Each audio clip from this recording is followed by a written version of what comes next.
പണ്ട് കൊൽക്കത്തയിൽ നരേന്ദ്രൻ എന്ന പേരുള്ള അതിസമർത്ഥനായ ഒരു ബാലൻ ഉണ്ടായിരുന്നു.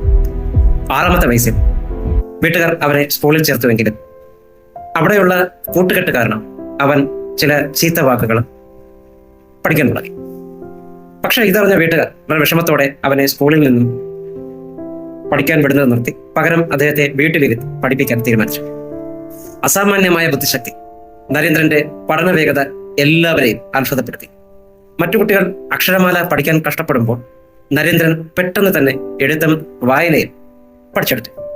വെറും 7 വയസ്സുള്ളപ്പോൾ തന്നെ അദ്ദേഹം സംസ്കൃത വ്യാകരണവും രാമായണവും മഹാഭാരതവും എന്നിവയിലെ വലിയ ഭാഗങ്ങളും കാണാതെ പഠിച്ചു.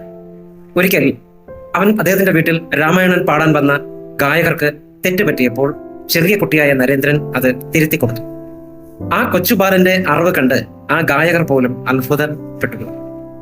കളിയിലെ രാജാവ്, കൂട്ടുകാർക്കിടയിലെ അദ്ദേഹം എപ്പോഴും ഒരു രാജാവ് തന്നെ. നരേന്ദ്രൻ എപ്പോഴും ഒരു നേതാവായിരുന്നു.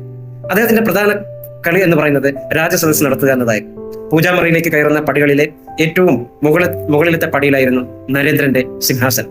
അവിടെ ഗമയിൽ ഇരുന്നു കൊണ്ട് അദ്ദേഹം തന്റെ കൂട്ടുകാരെ മന്ത്രിമാരായും സേനാപതിമാരുമായും ഒക്കെ നിയമിക്കും. ഒരു യഥാർത്ഥ രാജാവിനെ പോലെ നീതി നടപ്പിലാക്കുകയും ആരെങ്കിലും അനുസരണക്കേട് കാണിച്ചാൽ ഗൗരവത്തിൽ ഒന്ന് നോക്കുകയും ചെയ്യും. ആ നോട്ടം കണ്ടാൽ തന്നെ എല്ലാവരും അനുസരണയുള്ള ആൾക്കാരായി മാറുമായിരുന്നു. അദ്ദേഹത്തിന്റെ ബാല്യം വളരെ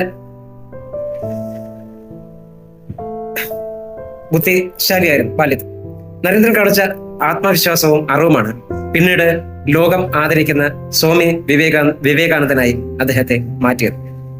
ഇതാണ് അദ്ദേഹത്തിന്റെ ഒരു കൊച്ചു ബാല്യം. തുടർന്നും അടുത്തുള്ള വീഡിയോകളിൽ ഞാൻ പറയാം.